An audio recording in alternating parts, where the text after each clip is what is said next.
Imagine a cold city street on a winter evening. People rush past with their collars up, faces buried in their phones, hearts closed to the world around them. The streetlights glow dimly, reflecting off wet pavement. And in the corner of that busy sidewalk sits a man most people pretend not to see. His clothes are torn, his shoes are barely holding together, and beside him rests a battered old guitar. His fingers hover over the strings, hesitant, trembling from cold and exhaustion. No one knows his name, no one cares to ask. To them, he's just another invisible soul in a city that never stops moving.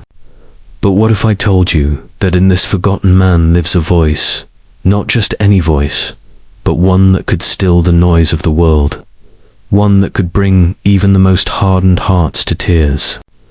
Tonight, you're going to hear his story, not just of a song, but of redemption, of a man who lost everything yet discovered something far greater. Stay with me, because what begins as a cruel prank will soon become a miracle you'll never forget. His name is Daniel Walker. Years ago, he had everything that mattered: a small home, a loving wife named Maria, and a little girl named Lily, who thought her father hung the moon. Daniel wasn't famous, but he was gifted. He sang in small churches, local cafes, anywhere that would let him share his music. His songs were full of light and love, the kind that made people believe again. But life, as it so often does, turned cruel. When Maria fell ill, Daniel worked day and night to afford her treatment, but no amount of overtime could save her. The day she took her last breath, something inside Daniel shattered. The world became grey. Bills piled up. He couldn't keep his job. He sold their home trying to pay debts. In the end, all that was left was his guitar, the one Maria had gifted him on their last anniversary. And when the world finally turned its back, he found himself on the streets, with only memories and melodies to keep him alive. For years, Daniel drifted through shelters and alleys. People avoided his eyes. He learned to live quietly, to vanish into the background. But every night, when the city slept, he'd take out that old guitar and sing softly to the stars. Not for money, for her, for the memory of love, for the hope that someone, somewhere, still heard him. One evening, as the city lights blinked to life, a group of teenagers spotted him sitting under a flickering street. They were laughing, joking, scrolling through their phones. One of them, a boy with a smug grin, pointed at Daniel. "Hey," he said, "let's get a video." "Old man, you sing." Daniel looked up, cautious, unsure. "Come on," another teen teased. "Show us what you got." Their laughter echoed like a challenge.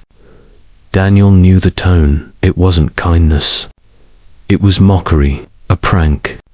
But something deep inside whispered, "Sing anyway." Maybe it was pride, maybe faith, maybe Maria's voice in his heart. So he nodded. He tuned the strings slowly, the world around him beginning to hush. A few passers-by slowed, curious. And then Daniel began to sing. The first note was soft, fragile as a whisper, but it carried weight. It floated through the air, pure and trembling, and something about it made people stop. The laughter faded. The phone lowered. Then came the next line, deeper, richer, a voice soaked in sorrow and hope, one that spoke of every sleepless night, every prayer unanswered, every dream that refused to die. His words painted pictures of love lost, of promises broken, of a soul still clinging to light. By the second verse, the teens were silent. By the chorus, strangers had gathered, their eyes wide, their hearts stirred. Some cried without knowing why. The street noise seemed to fade away. All that existed was the song, and the man who sang it like his soul depended on every note. When the final chord faded, no one spoke. For a long moment, the world held its breath. Then, applause. Real, thunderous, heartfelt applause. People dropped coins, bills, not out of pity, but gratitude. The teen who started the prank stepped forward, eyes wet. "I'm sorry," he whispered. Daniel just smiled, a small, tired smile, and said, "Son, thank you for listening." That night, the video they'd filmed went online, but not as a joke. The caption read, "Homeless man sings like an angel."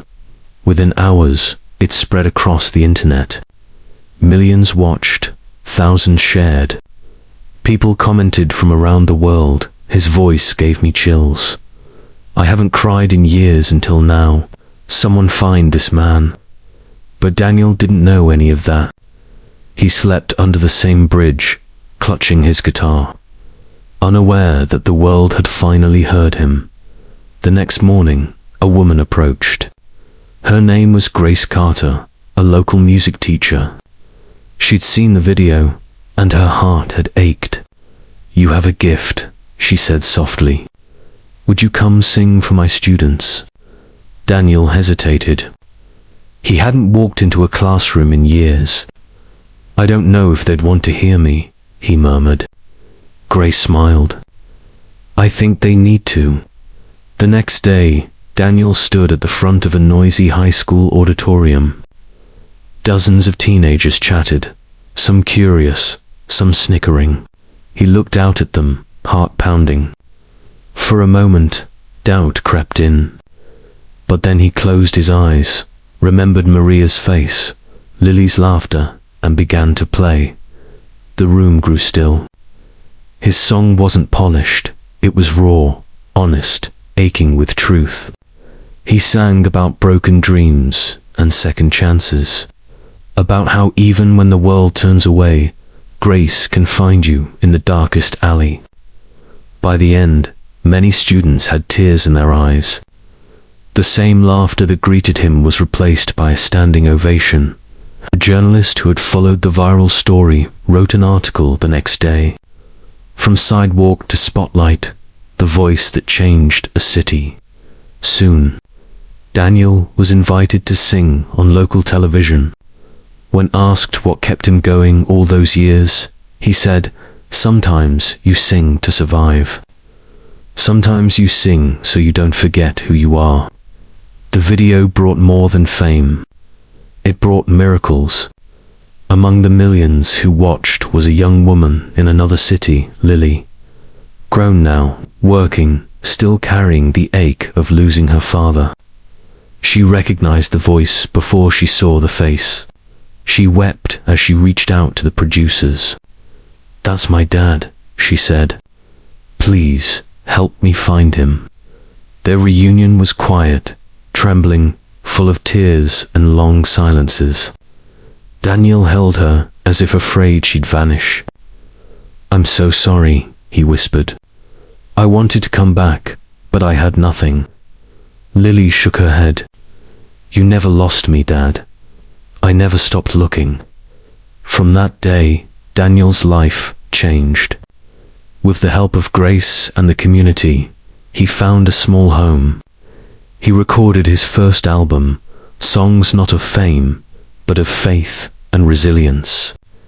He began performing at shelters, schools, and hospitals, reminding others that no one is too broken to rise again. The world called him the voice from heaven, but Daniel would always say, "It wasn't my voice. It was the voice of every person who's ever been forgotten." Years later, he stood on a grand stage, lights bright, thousands in the audience. But as he looked out, his gaze found one face, Lily, smiling through tears. He took a deep breath and began the same song he sang that night on the street. The audience listened in silence. Every note carried a lifetime of struggle, love, and grace.